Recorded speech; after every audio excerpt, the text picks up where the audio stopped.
కీర్తనల గ్రంథము 2వ వచనము. యెహోవా నా శైలము, నా కోట, నన్ను రక్షించువాడు నా కేడెము, నా రక్షణ శృంగము, నా ఉన్నత దుర్గము, నా దేవుడు, నేను ఆశ్రయించుచున్న నా దుర్గము. ఏ దుర్గం అండి? నా దుర్గము. మనము ఆశ్రయించుచున్నటువంటి దుర్గము మరి నా దుర్గము అని ఈరోజు మరి దావీదు భక్తుడు మనకి తెలియపరుస్తూ ఉంటున్నాడండి. ప్రియమైన దేవుని వారలారా, ఒక మనిషి పాపము చేసినటువంటి మనిషి మరి నన్ను నేను ఎలా కాపాడుకోవాలి అని అనుకుంటున్న వారికి మరి దావీదు భక్తుడు తెలియపరుస్తూ ఉంటున్నాడండి. మరి ఒక పిల్లగాడు తప్పు చేసినప్పుడు తండ్రి అతన్ని గద్దించి కొడడానికి పోతున్నప్పుడు ఆ పిల్లగాడు మరి తల్లి చాటున దాచుకుంటాడు.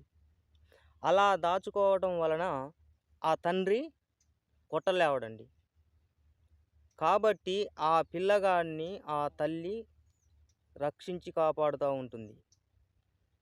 ప్రియమైన దేవుని వారలారా, మరి ఈరోజు మరి మనకి పరిశుద్ధ వాక్యము మనకి తెలియపరుస్తూ ఉంటుంది.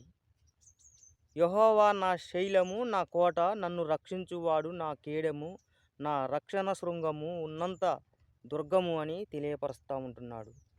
మరి ఒక ఆశ్రయం అనేది ఉన్నది. మరి అదే రక్షణ ఆశ్రయము.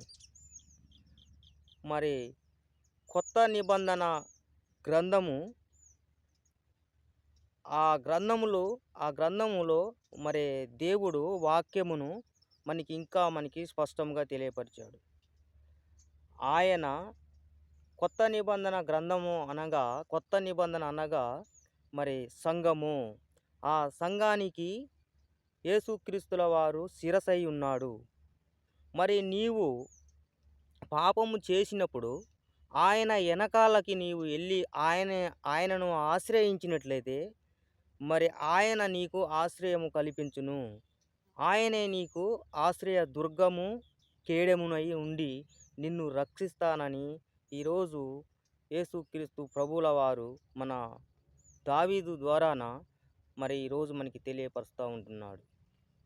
కాబట్టి ప్రియమైన దేవుని వారలారా, మరి మనకి యేసుక్రీస్తు శిరసై ఉన్నాడు. మరి సంఘానికి శిరసై ఉన్నాడు.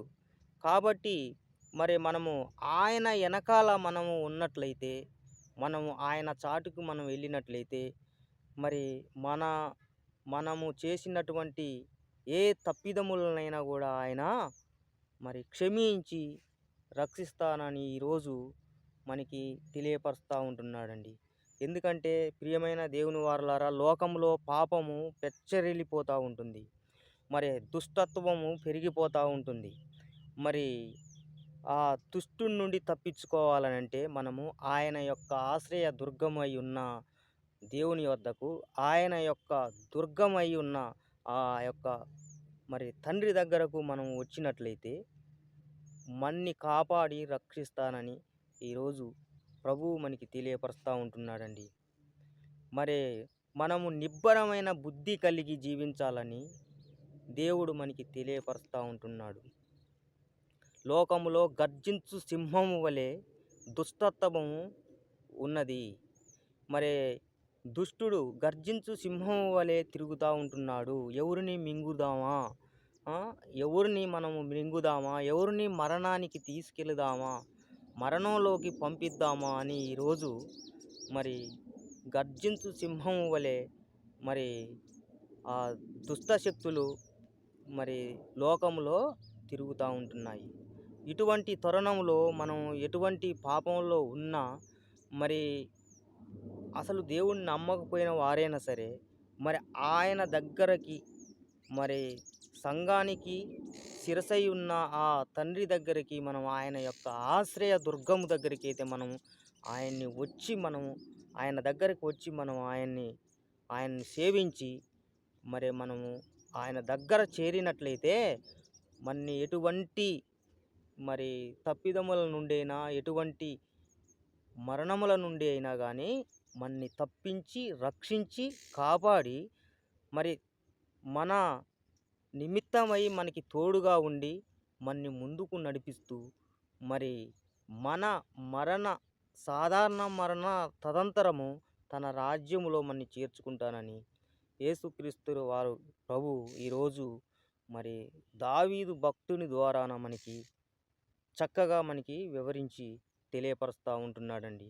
ప్రియమైన దేవుని వారలారా, మరి పాపము మరి నుండి, దుష్టత్వం నుండి తప్పించుకొని నిబ్బరమైన బుద్ధి కలిగి మనము మరి శాంతియుతంగా జీవించి మనము లోకములో వేరు చేయబడిన వారము కాబట్టి మనం ప్రత్యేకంగా ఆయన కొరకు జీవించాలని యేసుక్రీస్తు ప్రభువుల వారు ఈరోజు మనకి చక్కగా మనకి తెలియపరుస్తూ ఉంటున్నాడండి.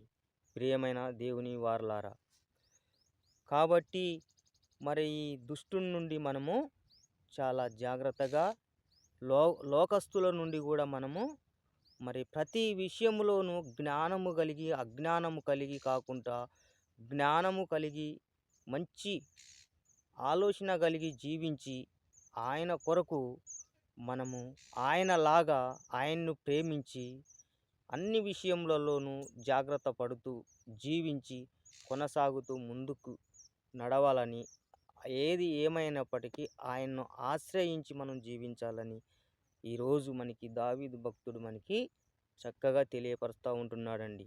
ప్రియమైన దేవుని వారలారా,